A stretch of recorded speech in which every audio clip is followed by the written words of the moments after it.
Masih Anda kembali bersama kami pemirsa, kita masih akan berbincang bersama dengan CEO dari PT Elkoran Vidi Indonesia Investama, Pak Fendi. Jadi berapa target dari Elkoran Vidi untuk indeks harga saham gabungan di semester kedua? Di semester kedua, kami memproyeksikan bahwa indeks harga saham gabungan di level 7.450. Kita lihat sebagai posisi optimistis, tapi kalau kita lihat posisi yang base-nya, kita lihat di 7.300. Jadi berdasarkan valuasi secara fundamental berdasarkan perhitungan rata-rata IPS dari sektor-sektor, seluruh sektor yang menjadi penyusun untuk harga saham. Oke, kurang 3 menit menuju pembukaan perdagangan pada pagi hari ini ya. Kita lihat rekomendasi saham pilihan dari Pak Fendi, selengkapnya bisa Anda saksikan di layar. Ada Telkom direkomendasikan buy dengan support 3.800 hingga resisten 4.000. Kemudian ada BBNI, support di 8.700, resisten di 9.300. Antam juga direkomendasikan dengan support 1.950, resisten di 2.250. Serta ada buy on weakness untuk BRPT, support 850, resisten di 1000. Jadi untuk Telkom buy, BBNI buy, kemudian Antam buy on weakness, berikut juga BRPT. Oke, kita ke perbankan terlebih dahulu ya. Saya tertarik membahas mengenai BBNI ini Pak Fendi. Kemarin kan pelemahannya cukup dalam yang mengiringi indeks harga saham gabungan sesi 1 tuh sempat turun 1,2%, tapi untungnya nih di akhir-akhir sesi di hari Rabu kemarin IHSG ya turunnya berkurang menjadi sekitar 0,9%. Nah, ditopang oleh bank-bank himbara termasuk BBNI yang pelemahannya paling dalam. Kalau nggak salah 2% ya Pak Fendi? Ya, cukup dalam banget. Ya, kalau kita melihat ya, misalnya BNI sudah mengalami pelemahan cukup dalam ya. Kita lihat dari level 9.600 sampai level 8.800 ya. Kita lihat 8.700 sebagai support level ya. Dan kita melihat kalau kita lihat secara psikologis ya, itu sudah menyentuh ke level koreksi sampai dengan 61,8%. Itu nanti level. Jadi itu menarik sekali ya. Makanya di level yang sangat rendah ini dengan fundamental yang masih sangat strong, maka saya merekomendasikan beli untuk BBNI karena dengan alasan fundamental sangat kuat, kemudian koreksinya juga cukup dalam di level 61,8%. Betul. Menarik ya. Koreksi ini berlangsung sejak tanggal 10 Februari, artinya berturut-turut tidak pernah merah closingannya dari tanggal 10, sudah 9 hari ya? Ya betul. Jadi ini ya, jadi baik BNI dan valuasi juga yang masih atraktif ya itu. Dan resisten yang jangka pendeknya di 9.300, support level di 8.700. Artinya kemudian harga memiliki di level 8.700 itu sudah cukup bagus. Di level sekarang juga sudah mulai bisa melakukan akumulasi. Makanya saya merekomendasikan.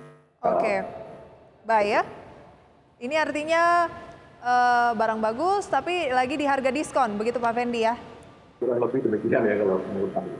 Oke, kita ke Telkom. Yang menarik dari Telkom sehingga Anda juga merekomendasikan buy dengan support di 3.800, resisten 4.000, apa nih Pak Fendi?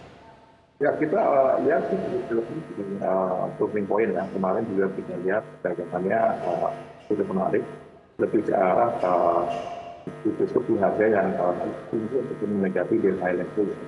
Kita lihat juga dalam yang secara teknikal juga mulai ada kembalikan arah.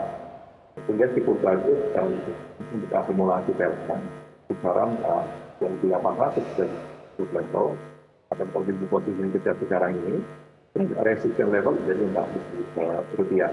Dan fundamental juga mungkin karena kalau kita lihat valuasi intrinsic value-nya pada 4.700. Jadi artinya masih jauh harga masih jauh di intrinsic value. Kalau kita melihat secara teknikal juga kita ini memiliki peluang untuk mengakumulasi yang cukup baik. Oke, kita lihat kalau Telkom ini agak kebalikannya dengan Bank Himbara tadi ada BBNI. Telkom justru dalam 4 hari terakhir ini bergerak di teritori positif, berturut-turut dan sudah menguat 1 minggu ini hampir 4%. Betul, jadi momentum ini pikir akan berpeluang untuk berlanjut. kita lihat dari pola-pola yang terjadi di Telkom ini, di 4 hari berturut-turut sudah mengalami peningkatan harga, tapi masih punya potensi juga akan melanjutkan penguatannya. Karena kita melihat beberapa support level sudah mendekati ya di kisaran 3.800. Jadi itu timing juga buat para investor ataupun para trader untuk mulai melakukan akumulasi jangka pendek maupun menengah itu investor. Oke, mulai akumulasi jangka pendek untuk investasi jangka menengah karena support di 38 dan saat ini di pembukaan di 3910 boleh mulai cicil beli begitu Pak Fendi ya? Nah, bisa melakukan akumulasi gradual. Oke, ada target terdekat di posisi 4.000. 4.000 sebagai yang terdekat ya, sebagai target jangka pendek untuk Telkom. Baik, kemudian kita akan melihat saham pilihan berikutnya buy on weakness kalau untuk Antam. Kenapa Antam lebih ke buy on weakness? Ya, kalau kita melihat penurunan dari bunga Antam itu kan sudah cukup dalam ya, dari level tertinggi 2041 ya, kita lihat 2400 jadi di kisaran awal-awal Februari, kemudian sekarang menjadi level kurang lebih sekitar 2000-an ya, 2060. Nah ini masih ada peluang untuk mengisi kembali ke support kuat Antam di 1950. Di level itu menurut saya sangat atraktif ya, karena penurunannya juga sangat-sangat dalam. Kemudian dengan resistance level ada di 2250. Oke. Atraktif juga. Saat ini di 250 berarti masih dalam kategori boleh buy ya, karena kan support Anda 1950 ya Pak Fendi. Ya, betul. Ya. Oke, langsung buy saja di posisi current price? Nah ini lebih saya rekomendasikan buy on weakness ya. Buy on weakness saja ya. Kalau misalnya tidak diberi kesempatan untuk turun lebih jauh lagi dan ini kita lihat kan Antam hari ini karena sudah cukup lama juga dia melemah hampir sebulan terakhir stagnan, kemudian merah. Sekarang ya meskipun belum mengalami kenaikan signifikan tapi sudah di 2050. Apakah kita kejar misalnya dia terus naik atau seperti apa? Sebenarnya tidak perlu tindakan FOMO ya, tapi ketinggalan dan itu kan market gerakannya juga akan sangat pendek. Lebih baik menurut saya juga ditinggi di kisaran level support itu sebagai bentuk naik ya untuk masuk dan para investor. Jadi artinya tidak terburu-buru juga ya, karena memang masih ada peluang juga antara mengalami koreksi menyentuh level support di 1910. Jadi lebih baik secara gradual ya, kalau tidak juga investor atau trader ini bisa mengambil suatu rentang. Baik. Entry ya. Oke. Masih ada BRPT, tapi sebelum kita beranjak ke BRPT, pemirsa kami tampilkan update dari pembukaan perdagangan pada pagi hari ini, di mana indeks harga saham gabungan dibuka menguat pemirsa 0,14%. Kemudian untuk Jakarta Islamic Index juga menguat 0,07%. LQ45 menguat 0,15%. Ada pembalikan arah pasca kemarin IHSG melemah hampir 1%. Dari gainers ada BBRI, Bank Himbara kembali perform pagi ini dengan kenaikan 0,63% di 4.790. Telkom naik 1,04% di 3.900. ITMG 1,34% di 36.050. Ada ROS 1,4% di 2.890. Losers ada Bank Mandiri 0,25%, BBCA 0,29%, BRIS yang kemarin ada auto reject bawah sampai turun 6% lebih, hari ini juga masih koreksi 2,21%, Kalbe Farma turun hampir 4%. Demikian review singkat seputar pembukaan perdagangan pemirsa pada pagi hari ini atau sesi 1. Kami kembali usai jeda pariwara. Oke, dari 4 saham pilihan yang sudah kita bahas, pemirsa masih ada satu tadi, ada buy on weakness BRPT dengan support 850, resisten di 1000 dan saat ini BRPT di 920, artinya masih ada peluang untuk melakukan buy on weakness atau cicil beli.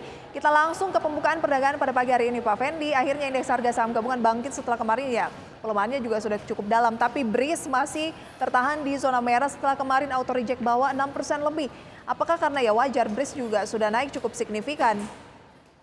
Ya, kita melihat indikator BRPT resistennya di 1000 menurut saya masih ada peluang itu untuk masuk ke buy on weakness untuk satu. Nah, kemudian kalau kita lihat indeks memang juga saatnya juga mengalami technical rebound juga ya setelah kemarin mengalami tekanan cukup dalam. Dan kalau BRIS itu dia kenaikannya sangat-sangat luar biasa tajam dari level 700 untuk level 1.700 Betul. cepat, sehingga ini mekanisme koreksi pasti ada lagi. Jadi ada Time to momen. buy BRIS, Pak Fendi, dengan Kalau pelemahan ini? kita melihat tidak terburu-buru ini untuk pembelian itu justru ada di kisaran 1.400-an. Dan sekarang masuk 1.500 hanya menurut saya masih harus kita cermati ada potensi terjadi koreksi karena banyak Oke, pihak. buy on weakness saja kalau begitu ya. Baik, karena fundamental dari BRIS juga masih oke. Baru saja Menteri BUMN Erick Thohir menyampaikan bahwa dari segi aset ini akan masuk ke dalam 6 besar, begitu ya? Ya, betul. Oke, dan PGEO atau Pertamina Geothermal besok ini akan IPO, Pak Fendi. Apa tips singkat saja atau strategi untuk para investor yang belum masuk? Ya, tipsnya menurut ini baru pertama usaha pertama mau IPO, dan saya yakin sendiri juga sudah ada buyer ya dari Uni Emirat, kemudian ini juga investor mungkin tidak akan terlalu besar posisinya, maksud saya investor itu. Dan kita melihat ini juga efektif ya, jadi artinya bagi investor retail menurut saya yang melihat ya investor institutional sponsorshipnya ya, dan buyernya, saya itu ini cukup atraktif. Jadi artinya dengan target IPO hampir 10 triliun, ya, ini menurut saya akan cukup bagus buat investor. Oke, Pak Fendi, terima kasih banyak untuk sharing informasinya pada pagi hari ini. Sehat dan sukses Anda selalu untuk Anda. Terima kasih dan sampai berjumpa kembali. Selamat pagi.